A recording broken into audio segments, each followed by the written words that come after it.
So what do you think about this excitement over Burgundy in Hong Kong? It's happening in Hong Kong, but it's happening everywhere in the world. The old markets, the classic markets, haven't lost interest, and Hong Kong has really got excited about it. It's a totally different scene from when I first came through here 7 years ago.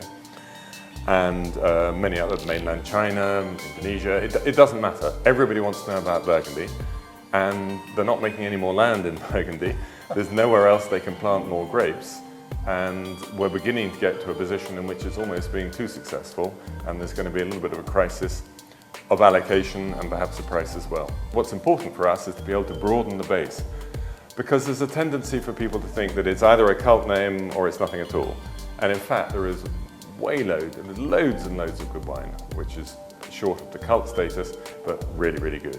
So tell me about this wine. You opened this wine and, Absolutely. well, the Appalachian's on the back, so Yes. it's sort of hiding that Yes. there. But Yes. it's interesting that you're excited about that it's not a big Appalachian, but you're excited about this wine. And here's a guy who's got confidence. He just puts his vineyard name, Tatler.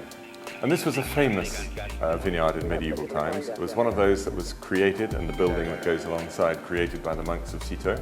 It was really well known in the 18th, 19th centuries. Then went through a period when it fell out of fashion.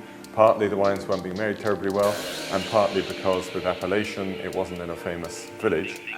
And I was aware of it, and I tasted occasionally in the old regime, okay, but didn't quite see it. And now that Benin is the current member of the family who's taken over, he's tried this path, he's tried that path, and now he's hit the right way.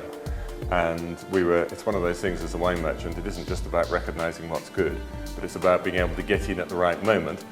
So do you think, if you could give advice, I mean, I tried it, it's hard to get people to change. Like you said, they're always looking for the big name village wines from Von Rome, Yeah. Givry and all those places, but some places like Vixen, Yeah. what other, like Savigny, Les Beaunes, what other areas do you think people should look at, particularly from top producers that they might like? Well, there's actually a simple way to get really nice wine at an affordable price, is to look at the people who have good vineyards and who you respect. And they've often got a simple Bourgogne Rouge, and that's what I drink midweek. You can't be drinking great labels all the time. And then I also look at these areas which are perhaps up and coming, just a tiny bit off the radar, and we can pick up some nice things. Maybe in 10 years' time this will be a completely different price, and we'll say, why don't we buy lots of cases now? Or maybe it will still be as we see it today.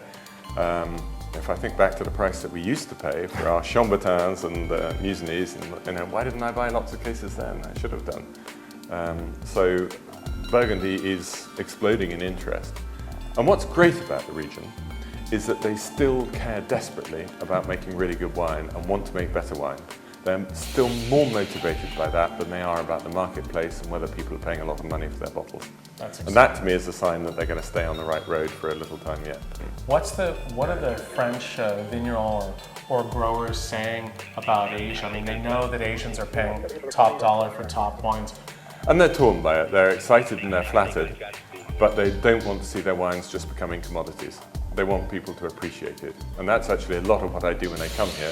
It's about wine educating rather than about wine selling. People are much less worried about scores with Burgundy in Asia than compared with Bordeaux or Italy. And I think that that's actually refreshing. Like you said, people buy wines, they follow this producer every year, they're happy to try it. Absolutely. That's an interesting thing about Burgundy. Yes. Is that Bordeaux does offer you certainty. And it's easier to taste a wine and know that all the other bottles of that wine are going to be much the same. And you could put a score on it if that's the way you want to go. And it will probably hold true for other occasions when you drink the wine. Burgundy, I never quite know. Other experts, the producers, you never quite know how it's going to taste when you open it. Now, is that a fault or is that a positive? For me, who's very curious about things, I always want to have a new sensation. So it's a great thing because it means that I'm excited and looking forward to opening it and finding out what it's going to offer.